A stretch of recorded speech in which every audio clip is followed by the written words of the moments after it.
পুষ্টিমান বজায় রেখে সবজি ফলমূল তৈরি করতে হবে, নিজে খেতে হবে এবং অন্যদেরকেও খাওয়াইতে হবে। আসসালামু আলাইকুম। বসত বাড়ির আঙ্গিনায় আমরা কি ফলমূল সবজি তৈরি করেছি সেটাই আজকে আপনাদেরকে দেখাবো।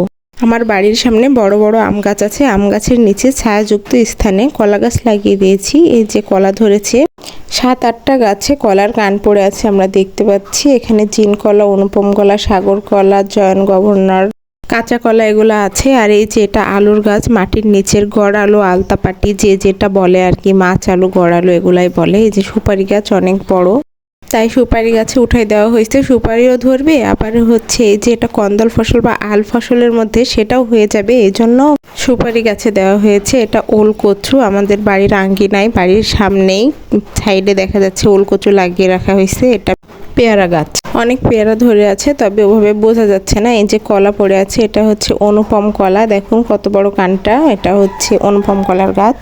দেশি কাগজি লেবুর গাছ ভাতে খাওয়ার জন্য। আমার মনে হয় চায়না লেবুর থেকে দেশি কাগজি লেবুর সুবাস এবং স্বাদটা অনেক বেশি। এখানে দেশি কাগজি লেবুর 3টা গাছ আছে, যে নিচে মুরগি খাবার খাচ্ছে, আর এই যে উপরে লেবু ধরে আছে গাছে। এটা ছায়াযুক্ত স্থানেও লেবুর গাছ হয়ে থাকে।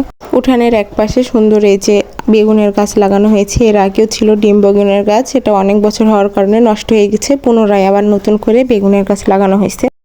খালি সবজি খেলেই হবে, ফলমূলও খেতে হবে। আমার বাড়ির উঠানে এই যে এটা সাদা বেদানার গাছ, বেদানা বা ডালিম যে যেটা বলেন আর কি, বেদানাই হবে। এটা পাকার পরে ফেটে যায়, তখন আমরা বুঝতে পারি সম্পূর্ণ পরিপক্ক হয়েছে, তখন সেটা গাছ থেকে নামানো হয়। এই যে পলিপ্যাক করে রাখা হয়েছে যেন পোকা বা পানিতে নষ্ট না হয়ে যায়।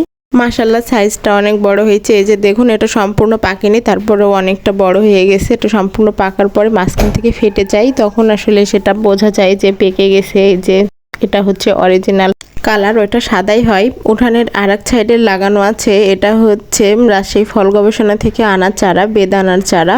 এত ছোট্ট একটা গাছে অনেক ফুল আসছে, ফল আসছে, আর ফুল দেখা যাচ্ছে গাছের প্রতিটা ডালের কোনায় কোনায় ফুল আসছে।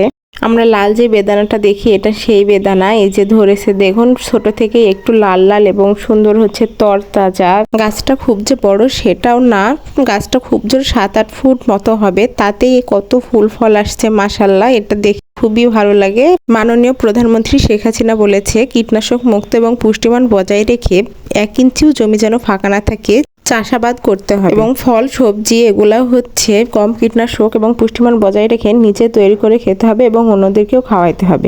উঠানের এক পাশে লাগানো আছে বাড়িফোর আমের গাছ, এটা মরিচ গাছ, আরও 3-4টা কমলার গাছ লাগানো আছে, গোলাপ ফুল গাছ লাগানো আছে সৌন্দর্য বর্ধনের জন্য। এটা উন্নত জাতের পেয়ারা গাছ। এই গাছটা ছোট, এটা বাড়িরই উঠানের এক সাইডে লাগানো আছে। আমার বাড়িতে উঠান নাই এমনটাও না, উঠানো আছে। আর এই যে ছোট পেঁপে গাছের চারাও লাগানো হয়েছে, বেদানা গাছ, জাম্বুরা গাছ, 3-4টা কমলার গাছ আছে।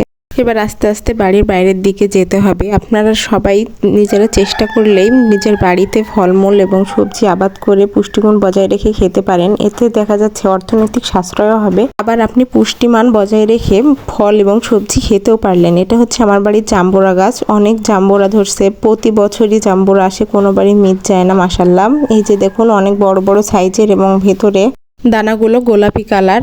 অনেকগুলা হচ্ছে যেগুলো নিচে হাত পাওয়া গেছে সেগুলো পলিব্যাগ করে আটকানো আছে, আর যেগুলো হাত পাওয়া যায়নি বা অনেক উঁচাতে ওগুলো এমনিতেই আছে। মাশাআল্লাহ, প্রতি বছরই অনেক জাম্বুরা ধরে। জাম্বুরা থেকে আমরা ভিটামিন সি পেয়ে থাকি, আর ভিটামিন সি আমাদের শরীরের জন্য খুবই উপকারী একটা ভিটামিন, কারণ ভিটামিন সি ছাড়া অন্য কোনো ভিটামিন কাজ করে না, আর প্রতিদিনই আমাদের শরীরে ভিটামিন সি এর প্রয়োজন।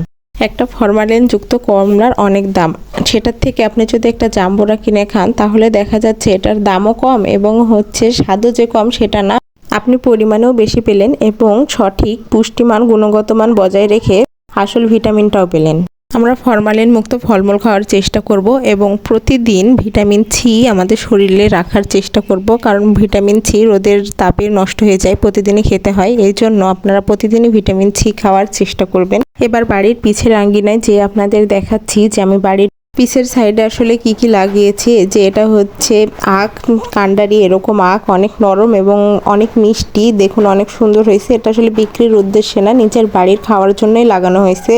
কসুরের ওই পাশে আছে কাঁঠাল গাছ এবং কিছু অ্যালোভেরা গাছ। তো ওই সাইডের দিকে আমি একটু গেলাম না, কারণ কসুরের পাতা গায়ে ঠেকলে গা কেমন একটু চুলকায়। আর এই যে এটা হচ্ছে আমাদের মাচা, মানে পুঁই শাক এবং লাউ গাছ লাগানো আছে। লাউ গাছে মোটামুটি লাউ ধরছে, এই যে আপনাদেরকে দেখাচ্ছি যে লাউ ধরছে, এটা অনেক কচি। লাউ একটা ঠান্ডা সবজি, এই জন্য আসলে লাউটা সবারই খাওয়া উচিত। আর লাউ খাওয়াটাও অনেক ভালো, পুষ্টিকর একটা সবজি। এই জন্য বাড়িতে আপনাদের পাশে যদি কোনো জায়গা থাকে আপনারা অবশ্যই লাউ গাছ লাগাবেন। লাউয়ের ছোট ছোট জালি পড়ার পরে দেখবেন ভ্রমর টাইপের কিছু মাছি এগুলা হচ্ছে ফুটা করে এবং লাউটা নষ্ট করে দেয়। সেখানে আপনারা অনেকে কীটনাশক ব্যবহার করেন, কীটনাশক ব্যবহার করবেন না। দেখবেন যে যেখানে ফুটা করে সেখানে হচ্ছে একটু পানি জাতীয় লাল কালার আঠালোযুক্ত আঠা বের হয়ে থাকে। ওইটা হাত দিয়ে ছুটাই দিয়ে একটু নরম মাটি লাগাই দিবেন, যেন হচ্ছে ওখান থেকে কীড়ার সৃষ্টি না হয়। ইনশাল্লাহ লাউটা ভালো হয়ে যাবে। আর কীটনাশকের পরিবর্তে আপনারা মেহগনি ফলের রস, নিম পাতার রস অথবা কিছু না পেলে হুইল পাউডার ইউজ করবেন। আমার বাড়ির পিছে 2টা জাম গাছ আছে, এটা আমাদের জাম গাছেরই জাম। দেখুন মাশাআল্লাহ কত সুন্দর।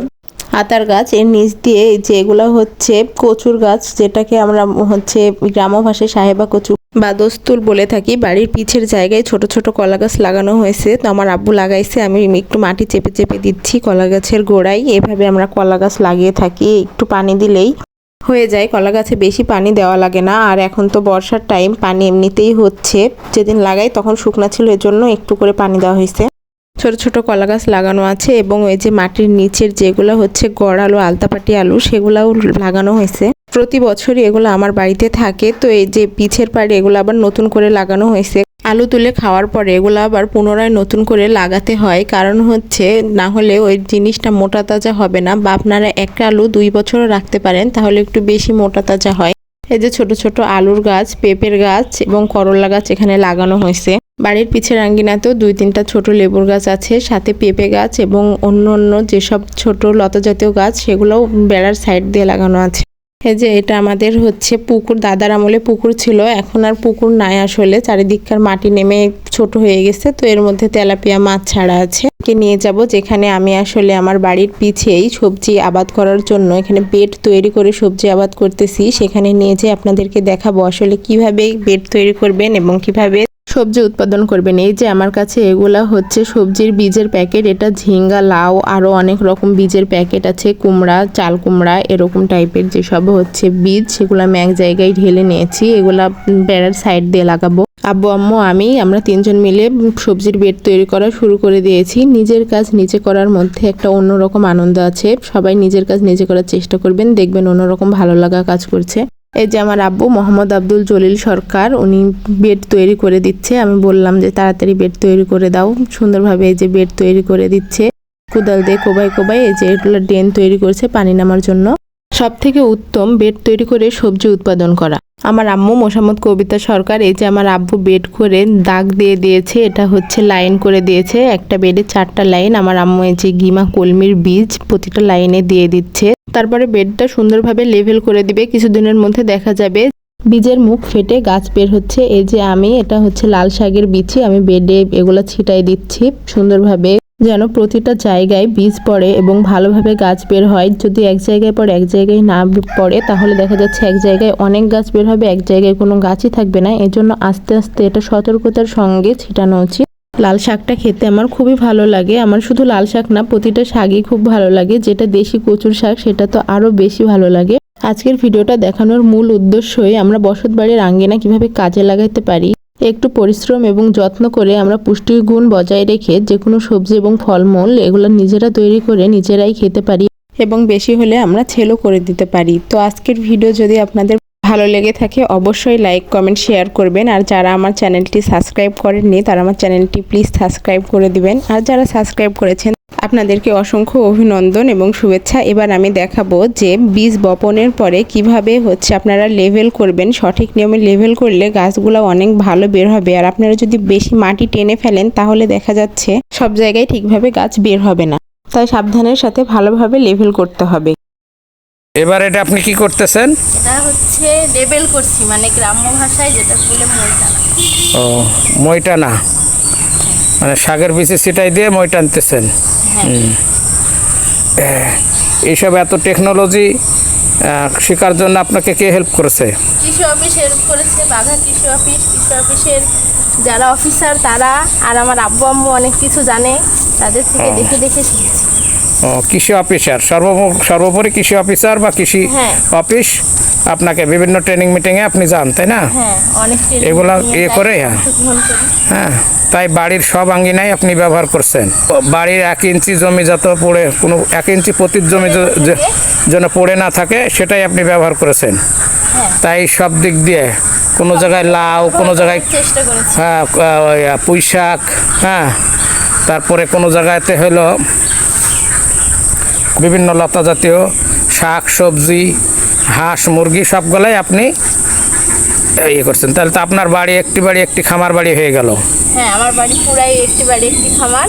হ্যাঁ হ্যাঁ হ্যাঁ দেখতে আসবেন আপনি। হ্যাঁ হ্যাঁ তাহলে সরকারকে আহ্বান জানান যেন আপনার এই উদ্যোক্তা সবাই দেখে এবং অন্যকেও সাহায্য করে, মানে উদ্যোক্তা হওয়ার জন্য। হ্যাঁ, আমি নিজে করি এবং অন্যকেও করার জন্য উৎসাহিত করি। হ্যাঁ, উৎসাহিত আর করেন। আমার উদ্যোক্তা ট্রেনিংও করা আছে, প্লাস উদ্যোক্তার সার্টিফিকেট আছে। হ্যাঁ, যাক, আপনার কার্যক্রম খুব ভালো। এভাবে হলে বাংলাদেশ স্বনির্ভর দেশ হইতে দেরি লাগবে না। সবাইকে ধন্যবাদ। বেড করা কমপ্লিট। এবার হচ্ছে বর্ষাকাল, এর জন্য পানিতে কেটে যাবে। এবার আজকেই বীজ বপন করা হয়েছে, পানি হলে সম্পূর্ণ বীজটাই দেখা যাচ্ছে কেটে নষ্ট হয়ে যাবে। এর জন্য পলিথিন, কলার পাতা, মানের পাতা দিয়ে যতদূর সম্ভব আমরা ঢেকে দিয়েছি। 3-4 দিন পরে দেখা যাচ্ছে যে বীজটার মুখ ফেটে যখন বীজ বের হয়ে যাবে, তারপরে এটা ছড়াই দিব। তারপরে দেখা যাচ্ছে যে গাছ হয়ে যাবে, বৃষ্টি হলেও অতটা সমস্যা হবে না। তো আজকের ভিডিও এই পর্যন্তই। পাশে থাকবেন সবাই, এরপরে দেখা হবে নতুন কোনো একটা ভিডিও নিয়ে। এ পর্যন্ত সবাই সুস্থ থাকবেন, ভালো থাকবেন, আমার জন্য দোয়া করবেন। আল্লাহ হাফেজ।